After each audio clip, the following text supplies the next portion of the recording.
Ao mesmo tempo, um destroyer, o Ward, que estava em exercício do lado de fora do porto, avistou o periscópio de um submarino e fez um ataque vigoroso. O Ward atingiu um dos 5 submarinos que tentaram entrar no porto. Mesmo assim, ninguém levou a sério a mensagem frenética que vinha do destroyer. A primeira bomba foi lançada às 7 horas e 55 minutos em Wheeler Field, a 12 quilômetros de Pearl Harbor. Enquanto os aviões se aproximavam de Pearl Harbor, a tripulação americana estava no convés de seus navios. Naquela manhã ensolarada, os aviões começaram o bombardeio. Os aviões japoneses seguiram direto para o seu objetivo principal. Os 7 navios de batalha do Battleship Row estavam ancorados ao longo do sul da ilha Ford. O primeiro torpedo atingiu o Oklahoma com um estrondo e explodiu. O navio se despedaçou com uma fera ferida. Os torpedos seguintes foram lançados quase que imediatamente após o primeiro. 20 minutos depois do primeiro ataque, o grande navio começou a rolar. Ele continuou a rolar até a superestrutura atingir o leito, a quase 7 metros de profundidade. De uma janela do centro do comando da ilha Ford, o tenente no comando Logan Ramsey percebeu a situação. Correu até a sala de rádio e ordenou que transmitisse o ataque aéreo. Ataque aéreo. Pearl Harbor não é um exercício. Logo após o ataque ao Oklahoma, o Califórnia foi atingido por 2 torpedos. O petróleo jorrava por dentro dele como sangue. Mas suas armas abriram fogo e continuaram atirando enquanto o Califórnia afundava. Depois do Oklahoma, o West Virginia começou a afundar com o convés em chamas. E suas armas também se mantinham em operação. Um dos navios se aproximou para ajudar a defesa. Logo, os guerreiros se livraram dos aviões, mas eles também estavam afundando.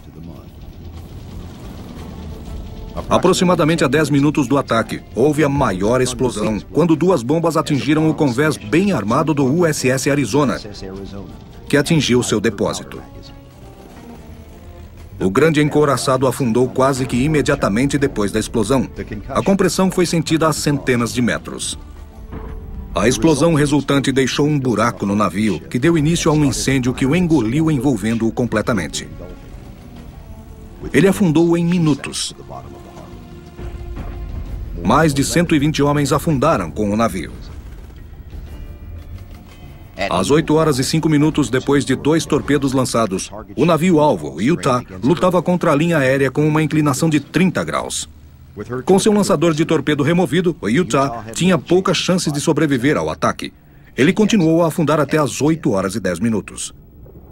E por volta de 9h30, o primeiro esquadrão japonês recebeu ordens para suspender o ataque e voltar à sua base. Em alguns minutos, um segundo ataque, tão forte quanto o primeiro, começou.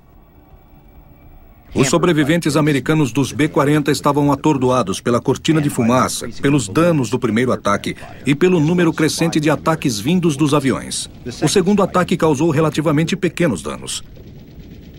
Pouco antes da chegada do segundo esquadrão, a tripulação do Nevada, apesar dos danos, estava se preparando para cruzar o canal em direção ao mar aberto. O esquadrão chegou antes do navio sair do porto, e mais 170 bombardeiros e caças. Vendo o Nevada se movendo, eles concentraram o ataque inicial nele, esperando que o afundassem no meio do canal e o bloqueassem.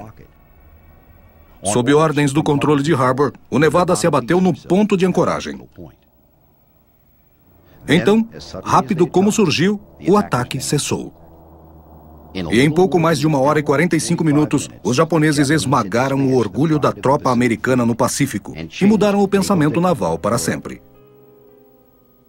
De aproximadamente 100 navios americanos presentes no porto naquele dia, todos os encouraçados ficaram danificados e 5 afundaram. 11 navios menores, incluindo cruzadores e destroyers, ficaram muito danificados. Além disso, perto de 200 porta-aviões foram destruídos. Os feridos incluíam 1.178 pessoas. Entre os mortos, 2.335 soldados e 68 civis. O USS Arizona sofreu a maior explosão do ataque. 793 quilos de bombas o atingiram. explodindo a munição que estava a bordo e matando 1.177 soldados. Pearl Harbor estava devastada e derrotada para os Estados Unidos. As perdas para os japoneses foram de 5 submarinos e por volta de 28 aviões, em um total de menos de 50 homens. Indiscutivelmente, a derrota não poderia ser pior. Os 3 porta-aviões da frota escaparam. O USS Saratoga estava indo para San Diego, enquanto que o USS Enterprise estava no mar, retornando da entrega de aviões adicionais na ilha Wake. Os Estados Unidos estavam em guerra.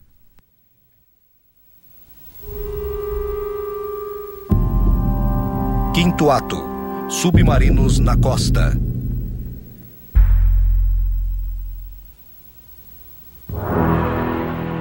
Na primavera de 1941, o comandante da Marinha alemã, Karl Dönitz, queria acabar com o poder americano. Embora os Estados Unidos fossem politicamente neutros, a ajuda militar para a Inglaterra era vista pela Alemanha como um crescente ato hostil. Os Estados Unidos estabeleceram várias zonas neutras que se estendiam por boa parte do Atlântico. Nessas zonas, escoltas americanas protegiam mercadorias britânicas e neutras. As escoltas americanas geralmente não atacavam os submarinos alemães que se encontravam no local, mas transmitiam a localização deles para alertar os ingleses. Nenhum dos lados queria ser abertamente hostil com o outro, mas esse crescente apoio americano aos ingleses gerava diversos confrontos. Era difícil para os submarinos alemães diferenciar os navios americanos dos ingleses e canadenses, especialmente à noite ou com tempo ruim. No dia 31 de outubro de 1941, o U-552, comandado por Eric Topp, confundiu o USS Reuben James e o afundou no meio do Atlântico.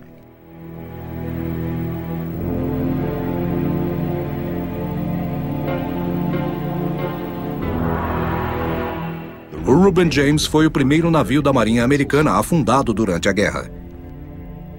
Em setembro de 1941, Dönitz propôs ao comando alemão dispor de submarinos nas águas americanas, como uma estratégia preventiva no caso de a Alemanha entrar em guerra com os Estados Unidos. Mas Hitler não acreditava na participação dos Estados Unidos na guerra e negou a permissão. Entretanto, tudo isso mudou em 7 de dezembro de 1941. O ataque japonês a Pearl Harbor foi uma surpresa para Berlim, bem como para outros capitães aliados. Embora não fosse realmente necessário para os países do eixo, 4 dias depois, a Alemanha e a Itália declararam guerra aos Estados Unidos. Isso expandiu a área de navegação dos submarinos. Dönitz estava pronto para uma nova campanha no oeste. Durante a Operação Pockenschlag, ou Rufar dos Tambores, o plano de Dönitz para dispor de submarinos em águas americanas seria complicado devido a diversos fatores. A extrema distância permitia que somente o maior modelo dos submarinos alcançasse a costa americana. Os capitães foram mandados para suas posições perto da boca do rio São Lourenço, em lugares estratégicos. As ordens eram para afundar qualquer navio que achassem. Começando em 13 de janeiro de 1942, os ataques foram um sucesso imediato. Os capitães de submarinos mal podiam acreditar na sorte que tinham. Depois de 2 anos de guerra não declarada no Atlântico e 1 mês depois de Pearl Harbor, os americanos ainda se comportavam como se fossem tempos de paz. Muitos navios prosseguiam sem escolta, com as luzes acesas e conversando por rádio, entregando suas posições. Os capitães ignoraram as ordens de navegar com luzes apagadas porque isso seria inconveniente para eles, e as cidades costeiras não aderiram aos blackouts porque atrapalharia o turismo. O sinal de navegação continuou ligado, enquanto a cobertura aérea americana era fraca ou inexistente. Os comandantes dos submarinos não tinham problemas para achar seus alvos. E como não poderiam afundar todos os navios, o dilema era escolher o melhor alvo. O número de navios afundados subiu espantosamente e atingiu seu recorde histórico. Os submarinos deliberadamente chamavam esse período de segunda época mais feliz e temporada de ataque aos americanos. O primeiro petroleiro a afundar foi o Nornes, em 14 de janeiro de 1942. Nos 17 dias seguintes, os submarinos alemães afundaram mais 12 petroleiros. Nos 6 meses seguintes, onda após onda, os submarinos alemães navegavam por águas americanas. E todos enviavam suas posições em relatórios via rádio. Embora os ingleses alertassem sobre os perigos do sinal de rádio decodificado, os americanos não acreditavam que os submarinos alemães chegassem tão perto de suas águas. Os cruzadores americanos tinham pouca experiência em caçar submarinos, e às vezes seus esforços eram dignos de risadas. Os submarinos continuaram caçando sem serem caçados, até os americanos começarem a esquematizar comboios e técnicas de organização dos navios desenvolvidas pelos ingleses. Não havia nada que detivesse os submarinos do Reich. Lentamente, os americanos adquiriram conhecimento e melhoraram suas habilidades contra os submarinos. Enquanto os Estados Unidos organizavam suas forças, Dönitz testava as defesas americanas, navegando setor por setor, buscando áreas que ainda não estivessem preparadas contra os ataques dos submarinos. Os ataques seriam direcionados do Golfo do México para a costa da Flórida, o Mar Caribenho e o Atlântico. Com as técnicas antissubmarinos dos Estados Unidos melhorando e o poderio industrial do país, o rumo da batalha ao longo da costa americana mudava lentamente. Surgiram navios americanos com novas tecnologias, o que diminuiu a taxa de sucesso dos submarinos alemães. E os guerreiros subaquáticos tiveram suas primeiras perdas. Perto do final dessa campanha, que durou todo o primeiro semestre de 1942, os submarinos alemães tinham afundado mais de 565 navios dos aliados com cargas que ultrapassavam esse número em quase 3 milhões de vezes, e a Alemanha havia perdido apenas 6 submarinos. Apesar do sucesso da Operação Pockenschlag, Dönitz entendeu que a Batalha do Atlântico não era só para afundar navios. Seu principal propósito era cortar os suprimentos da Inglaterra até sua rendição. Esse objetivo só poderia ser atingido acabando com as rotas de seus comboios. Em 1942, ocorria a fase decisiva da Batalha do Atlântico. No começo dessa fase, os dois lados estavam tecnicamente equilibrados.